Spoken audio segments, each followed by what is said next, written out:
क्रमाने 1 ते 50 अंकांची सरासरी ही क्रमशः 1 ते 20 अंकांच्या सरासरीपेक्षा कितीने जास्त आहे? क्रमाने दिल्यात ना या ठिकाणी. 1 अधिक 50, 1 ते 50 छेदस्थानी 2 बरोबर 51/2 चा भाग देऊन घेऊया.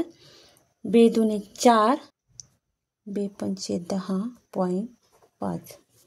हे किती आलं? 25.5. आता या ठिकाणी पुढची काय संख्या दिली? क्रमशः 1 ते 20 छेद 2 बरोबर 21/2.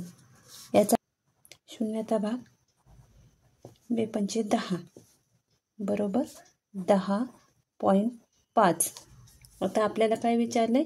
या अंकांच्या सरासरीपेक्षा कितीने जास्त आहे? म्हणून या ठिकाणी आपल्याला वजाबाकी करावं लागेल. 25.5 वजा 10.5. आपण वजाबाकी इकडे करून घेऊ. 25.5 पॉईंट खाली पॉईंट 10 0 5चे 5 2तून 1 गेला 1 बरोबर 15.0. म्हणजे कितीने जास्त आहे? 15ने जास्त.